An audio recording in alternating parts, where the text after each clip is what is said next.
ফেসবুকের যুদ্ধ বাদ দিয়ে কালপিটদের বিরুদ্ধে এখন যুদ্ধে নামতে হবে। আমরা সরকারের প্রতি আহ্বান জানাবো, এখানে হলো 5 জন, তারপরে আরো কোন জায়গায় জানি, এটা বোধহয় ইয়েতে এই নোয়াগাঁয় হলো 4 জন, চিটাঙ্গেলে 3 জন, সব গোলা কাটা। এগুলা এরা কারা কারা এগুলা করে পালিয়ে যায়? কোথায় যায়? কার লোক? কে শেল্টার দেয়? এগুলো অবশ্যই খুঁজে বের করুন। এগুলো না হয়ে ফেসবুকে মানে যুদ্ধ চালাইলে তো হবে না। ফেসবুকের যুদ্ধ বাদ দিয়ে কালপিটদের বিরুদ্ধে এখন যুদ্ধে নামতে হবে। সেটাই আমরা চাই। আমরা পর্যবেক্ষণ করে এই ব্যাপারে প্রতিবেশী দেশ হিসেবে আমাদের যেটা করণীয় সেটা আমরা করব। 2 নম্বর হচ্ছে যে এটা পশ্চিমবঙ্গ কেন, দুনিয়ার যে কোনো জায়গায় যদি কোনো নিরীহ মানব গোষ্ঠীর উপর কোনো ধরনের জুলুম করা হয়, আমরা তার বিপক্ষে। এটা যদি এমনও হয় যে এমন কোনো দেশ আছে, গোষ্ঠী আছে যাদেরকে আমরা ভালোবাসি, যারা আমাদের ক্ষতি করেছে, কিন্তু এখন তারা মজলুম, এই মজলুম যেখানে গেছে আমরা মজলুমের পক্ষে। এটাই আমাদের অবস্থা, পরিষ্কার।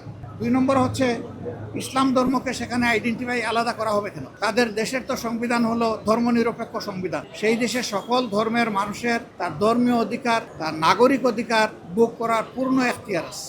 আমরা ইন্ডিয়া সরকারের প্রতি অনুরোধ জানাবো, বিশেষ কোনো ধর্ম, বর্ণ কিংবা গোত্রকে যেন টার্গেট করে কারো কোনো ক্ষতি সাধন করা না। আমরা এটা তাদের প্রতি আহ্বান জানাবো।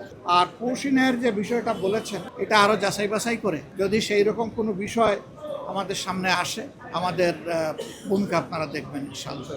আমরা কোনো অন্যায়ের ব্যাপারেই নীরব থাকবো না। প্রতিবেশীকে আমরা সম্মান করি, কিন্তু কোনো প্রতিবেশী আমাদেরকে অপমান করবে এটাও কারো কাছ থেকে আমরা চাই না।